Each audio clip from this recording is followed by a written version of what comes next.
Todavía existe un lugar en el que el antiguo Internet sigue vivo. Lleno de productos cutrecillos con millones de usuarios, el mundo de las extensiones de navegador, con la Chrome Web Store a la cabeza, resiste fuertemente a la profesionalización del mundo del software. Hoy vamos a hablar de extensiones de navegador. Vamos.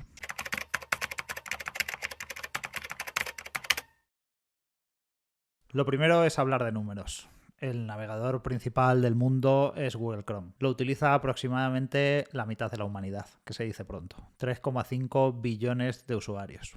En su marketplace en 2024 había un total de 111.000 extensiones. De todas ellas, un total de 7.868 tienen más de 10.000 instalaciones. No os voy a decir lo difícil que es conseguir 10.000 usuarios en cualquier canal de adquisición. Pues bien, en la Chrome Web Store el 7% de los productos que están listados los tienen. Además, si tenemos en cuenta que de esas extensiones más de 30.000 tienen menos de 10 usuarios, es decir, que no se lo ha instalado ni el amigo del desarrollador, podemos concluir que la tasa de extensiones exitosas es bastante más alta que ese 7%. Además, en los charts de aplicaciones más descargadas podemos ver que varias de ellas son de desarrolladores independientes y que no están totalmente copadas por empresas gigantescas como si lo están, por ejemplo, los resultados de la SERP de Google. Hay que ser claros, la gran mayoría de las extensiones son gratuitas. Por lo tanto, si quieres construir un negocio alrededor de una extensión, el único camino posible es hacerlo de forma freemium. ¿Qué es el freemium? Pues ofrecer a tus usuarios una prueba gratuita del producto que estás haciendo que sea bastante generoso en el caso de las extensiones. Si tienes una extensión gratuita y la conviertes en algo de pago, te puede pasar algo como lo que ves aquí en la imagen, que tus usuarios se enfurezcan. A pesar de que muchísimas extensiones regalan muchísimo, podemos ver que hay bastantes negocios que hacen bastante pasta del mundo de las extensiones. Incluso hay extensiones cuyo modelo de negocio, que parecía algo que estaba ya prácticamente abandonado, es directamente la publicidad. De hecho, hay dos tipos de estrategias para financiar una extensión con publicidad. La primera es utilizar anuncios de toda la vida directamente en la interfaz, que es algo que hacen muchísimas extensiones. Y la segunda es tener una extensión para promocionar tu propio negocio. Esta estrategia es muy interesante por un motivo principal. La Chrome Web Store te permite captar usuarios de forma prácticamente gratuita o muy barata. La mayoría de extensiones son productos muy sencillos, no son nada ultra complejo. Por lo que hay empresas que cogen una parte de su funcionalidad y la ofrecen metida dentro de una extensión de forma gratuita, para así conseguir muchos usuarios en la Chrome Web Store a los que después ofrecen sus servicios de pago. Un par de ejemplos. La extensión de vidIQ, que si está relacionado con el mundo de YouTube es una empresa que conocerás, tiene más de 3 millones de usuarios. A pesar de que yo siempre había pensado que el canal de adquisición principal era YouTube para vidIQ, porque tienen un canal con 1,9 millones de suscriptores, aquí podemos ver que la Chrome Web Store prácticamente dobla en usuarios al canal de YouTube. Otro ejemplo es el de una empresa de SEO que se llama Detailed, que ofrece consultoría y también algún curso de SEO y que tiene una extensión gratuita que tiene más de 300.000 usuarios. Ellos dicen que tiene más de 250.000 usuarios que la utilizan semanalmente. El fundador de la empresa, que es Glenn Alsop, se curra los artículos probablemente más guapos del sector SEO y a pesar de ello su blog tiene solamente 16.000 visitas al mes. Su extensión, que solamente tiene 3 años porque fue lanzada a finales de 2021, ya tiene solo en la página de la extensión más de 6.000 visitas orgánicas mensuales. Por lo tanto, se pueden hacer dos cosas en el mundo de las extensiones. O bien montar un negocio nativo con una extensión por la que cobremos, o bien tener publicidad tanto de terceros como publicidad propia de nuestro negocio principal.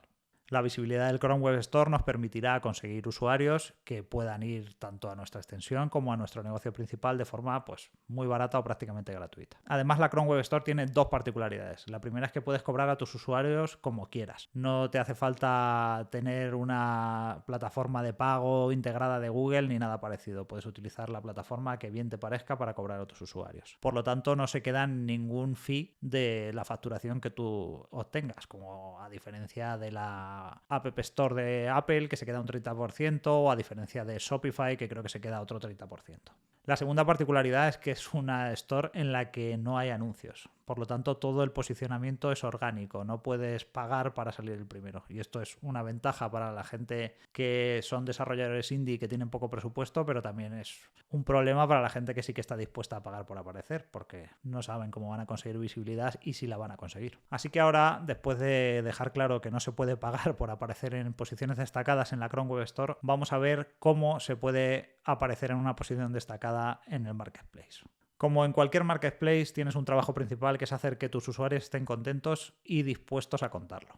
Las reviews son un factor de ranqueo en cualquier marketplace y Chrome Web Store no va a ser menos. Hay que tener en cuenta que los usuarios siempre tienden a dejar reseñas en las experiencias más negativas, por lo que tienes que fomentar que la gente que tiene experiencias positivas con tu extensión dejen una reseña. Entonces, pues hay que hacer un poco de presión para conseguir que te dejen una reseña. De todas maneras, a pesar de ser un factor de ranqueo, no hace falta tener una barbaridad de reseñas para destacar. La extensión que hablábamos antes de Detail no llega a las 200 reseñas y tiene más de 300.000 descargas. El segundo factor es la ficha de producto, lo que ponemos para que salga en la Chrome Web Store listando nuestro producto, que es algo que hay que hacer con bastante cariño. Obviamente debes prepararla bien, darle un peso específico a las keywords por las que quieras aparecer, que aparezcan en varios sitios, que aparezcan en el título, en la descripción, etcétera, etcétera, como en cualquier marketplace. Además hay un par de peculiaridades. La primera es que se puede traducir la ficha a todos los idiomas que quieras y mi recomendación es que lo traduzcas a lo máximo posible. Hay experiencias de desarrolladores que indican que su tráfico ha crecido un 50% teniendo ya un tráfico bastante decente a partir de las traducciones. Y además ahora traducir utilizando un LLM no es nada complicado. La segunda es que las categorías son un poco extrañas, pero es importante que aciertes con la categoría en la que te promocionas, porque hay gente que cambiando de categoría ha aumentado su tráfico un 300%. Entonces piénsalo bien y si ves que la categoría en la que estás no está funcionando, pues cambia. Otro punto importante son las imágenes promocionales. Te van a pedir varios formatos y tú vas a pensar, ¿por qué me piden esto? Y tienes que rellenarlos todos porque los utilizan para que aparezcas en los distintos sitios de la Chrome Web Store. Entonces, si un formato no aparece, pues no vas a aparecer en determinadas secciones que pueden ser importantes a la hora de conseguir tráfico. Por lo tanto, crea unas imágenes destacadas bastante apañadas porque son claves en la conversión y además utiliza todos los formatos que te ofrecen para aparecer en todas las partes de la Chrome Web Store. Si se siguen determinadas buenas prácticas, puedes conseguir varias insignias que indican que tu producto está promocionado por Google o aceptado por Google o que eres quien dices ser en la página web del desarrollador. Entonces mi recomendación es que sigas esas buenas prácticas y consigas todas estas insignias porque al final conseguir la confianza del usuario es clave para que tu extensión tenga cierta relevancia. Otro punto importante es que tienes que mantener la extensión actualizada. De hecho, Google se va a crujir unos cuantas decenas de miles de extensiones porque no se han actualizado a la última versión y algunas de ellas tienen cientos de miles de usuarios. Además de conseguir usuarios, es muy importante que seas capaz de activarlos. Tienes que tener en cuenta que una extensión no es lo mismo que un software tradicional. Es algo que se tiene que instalar y que tiene un cierto proceso y que además es solo una parte muy pequeñita de un software mucho más grande que es el navegador. Entonces, para ello hay que seguir determinadas buenas prácticas y ser cuidadoso, sobre todo para conseguir activar a los usuarios en la primera instalación que hacen. De hecho, hay casos en los que ni siquiera existe un registro, por lo tanto, el flujo que sigue el uso de una extensión es muy diferente al que tiene un producto software normal. Varias extensiones te piden que pines, digamos, la extensión para que aparezca siempre visible en el navegador. Todas o casi todas utilizan la autenticación con Google, ya que si tienes una sesión de Google Chrome seguramente tendrás una cuenta de Google creada y abierta y autenticada dentro del navegador. Además hay que tener en cuenta que tras la instalación el hype que tiene el usuario puede caer súper rápido porque como ya hemos dicho no es ni siquiera un software que tienen ahí en su escritorio, es algo que está muy oculto dentro del navegador. Por eso hay algunas de ellas que aprovechan muy bien la pantalla de post-instalación, la pantalla que aparece justo después de realizar la instalación de la aplicación. Por ejemplo, aquí TLDR es una extensión de grabación y resumen de reuniones que lo primero que hace es plantarte un vídeo bastante interactivo, que lo estáis viendo aquí, contándote qué es lo que hace y ofreciéndote que pruebes la extensión incluso contigo mismo al terminar para que no necesites buscar a un tercero a la hora de hacer la prueba de la extensión. También otro buen ejemplo que tenéis aquí es el de ScribeHow, que aparte de prácticamente obligarte a que pines la extensión, justo después de instalarla prácticamente pues te obliga también a probar el producto. ¿Por qué este canal está tan infraexplotado? Porque realmente no es oro todo lo que reluce. Lo primero que tenemos que saber es que los marketplaces tienen un peligro evidente que sucede en todos ellos, que es el llamado riesgo de plataforma. El riesgo de plataforma es que tu tráfico depende de un tercero. La pregunta que nos tenemos que hacer es si nos compensa depender de Google a cambio de todo el tráfico gratuito que nos proporciona. Y como siempre la respuesta es depende.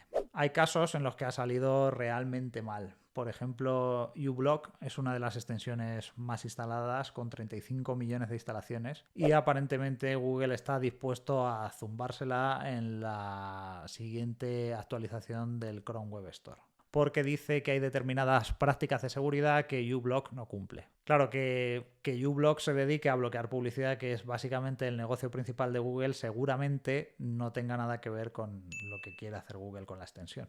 Aparte del riesgo de plataforma, no todos los negocios son adecuados para una extensión, porque una extensión tiene sentido cuando nuestro negocio funciona dentro de una página web que utilizamos mucho, por ejemplo el caso de MailTrack en Gmail, o también cuando seguimos un flujo que se va a hacer siempre en el navegador. Pues otro ejemplo son las extensiones estas como AppHint o ScribeHow, que graban acciones de navegador para luego generar un tutorial. En esos casos está muy claro que una extensión de navegador puede ser el camino a seguir, pero hay otros flujos en los que no está tan claro.